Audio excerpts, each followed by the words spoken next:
Well, strong guidance from Oracle powering stocks to new highs and leading to a wave of S&P 500 price target boosts. And my next guest says this bull market deserves the benefit of the doubt. Joining me now, Keith Lerner, Truist Chief Investment Officer and Chief Market Strategist. Hey, Keith, it's good to see you. Hey, Julie, great to be back on. It's been a little bit. It has. And, you know, it's funny that you came out with this note and said this bull market deserves the benefit of the doubt, because then stocks went on to continue to make new highs. And we got this Oracle news, which sort of confirmed that. But when you talk about giving it the benefit of the doubt, basically, are you saying that despite some of the headwinds that are out there, that there is enough positive, there are enough, advantages that are outweighing what could stop it?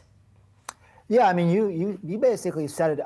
If you think about the last couple of years, I mean, this market has had to deal with a lot of different narratives. We think about inflation, interest rates, tariffs, and each time, we've seen companies adapt and come out the other side somewhat stronger. So listen, there is risk. I don't want to say it's Pollyannish out there, but I think what we're seeing, especially as you mentioned with the Oracle earnings, is that this market continues to earn that benefit of the doubt. And to me, Julie, really what the key, the dominant theme of this bull market that we've been talking about for the last few years is AI and technology, and that's where the strongest earnings growth is as well. And we're seeing that validated once again with this latest report. I mean, it almost seems like, we keep talking about concentration risk, et cetera. It almost seems like investors should just be in AI and that's it sometimes, the way that these things are going. At this point then, what's the argument to not just go all in that direction? Well, because the future is uncertain, and there could be, something comes out of left field that we're not expecting. Maybe there's some competition. Maybe there's something from policy side. And we also have to remember, even though we like AI, we're overweight tech, we're overweight communication services, we had a period back in the late 90s where, after those stocks peaked, they didn't do anything for a decade. So the reason why you diversify beyond just the mega cap stocks or growth stock is because you don't have, a perfect future.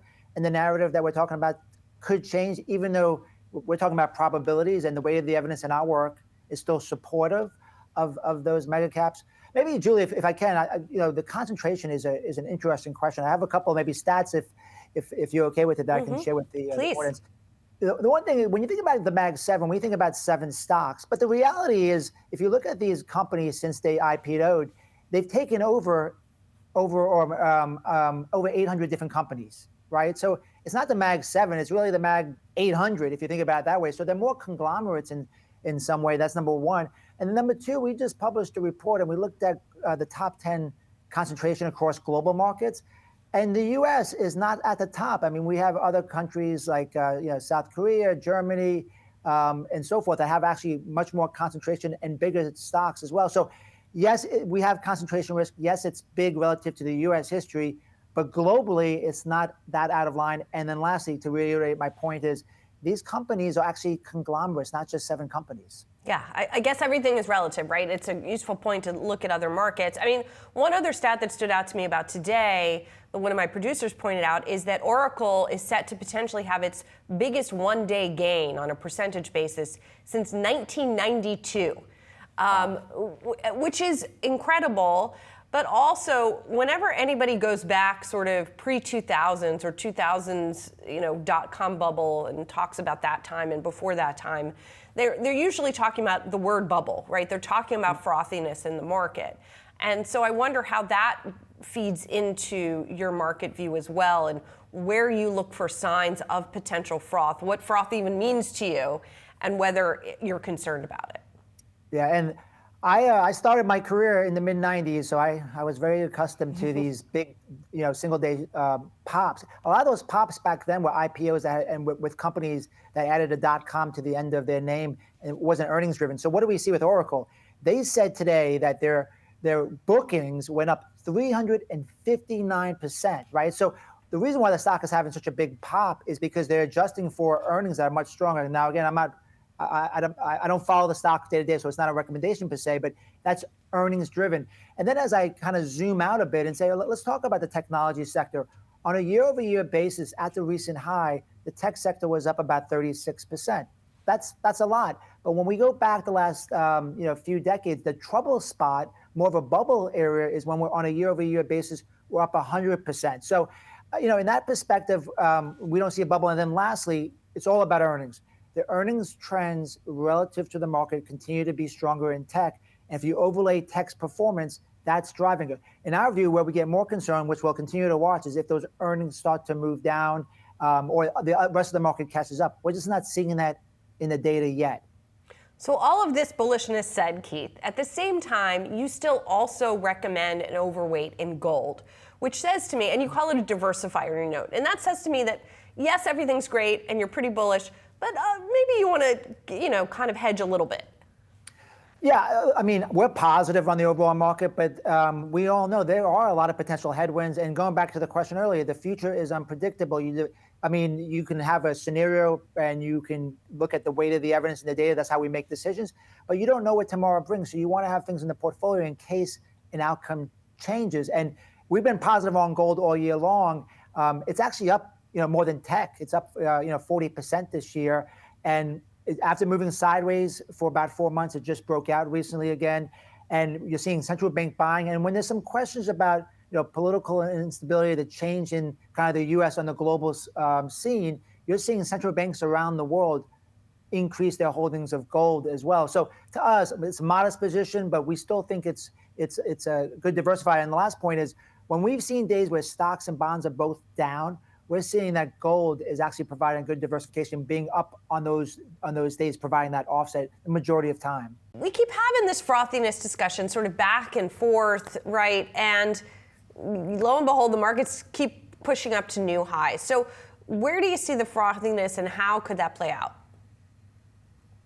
I mean, at first, if you would ask me this question a couple of weeks ago, I would say the frothiness was, more in the IPOs, kind of crypto marketplace, some of the meme stock type things. Now I think you're even seeing it, you take a look at the overnight move in Oracle right now.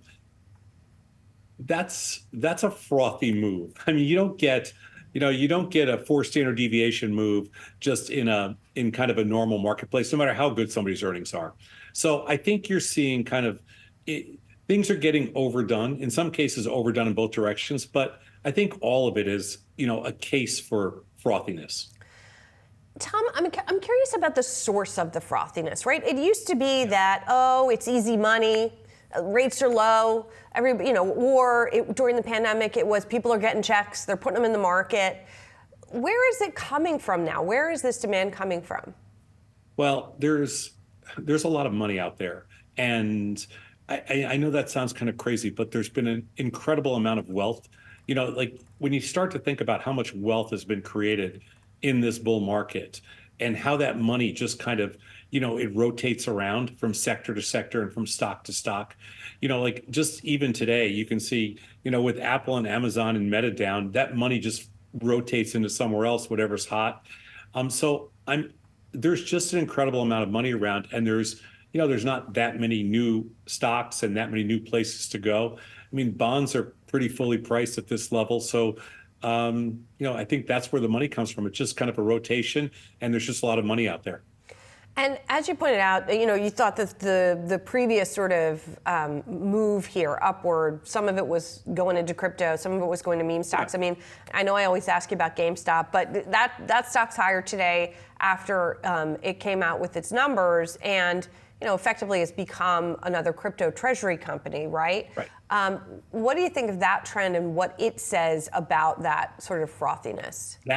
That is another red flag to me. So, I mean, just the craziness in the IPO market, the craziness in what we saw like today, just on an earnings play, and some of the craziness in just in some of the, blind index buying, that's all interesting.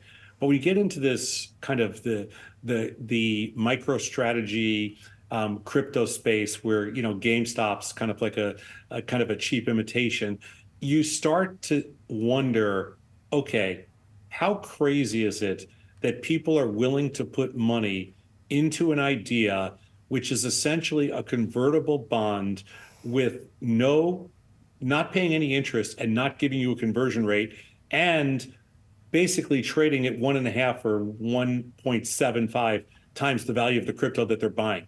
None of that model makes sense to me. So I've been dying for somebody to explain it, but so far I haven't heard a reasonable answer. So I think it's a combination of all that. And so you've been in this game a long time, Tom. So, you know, Longer than anybody else alive. So, you know that these things can end badly, but they can also last a really long time, right? Sure, of course. So, Yeah. what would be sort of your contenders to pop this bubble, if it is a bubble, or to bring, you know, take some froth out? So, you know, the great thing about trading, and one of the reasons I've probably been around for so long, is that the answer to that question, if any of us had a clue, you know, we would have been long gone. Yeah. Meaning that, you know, because you could have just made so much money. I think it's never what you think it could be. In this case, I kind of feel like it may be when the Fed actually starts to lower rates, that may be kind of the nail in the coffin for the markets. But I don't know. I mean, we haven't seen any selling, and usually it's something that we don't expect. So Yeah. I don't know the answer. Well, and there's been a lot of things this year that we haven't expected, and the market has just kept going up on the flip side of things, right? Yeah, the market's been, I mean, except for April, 2025 has been relentless.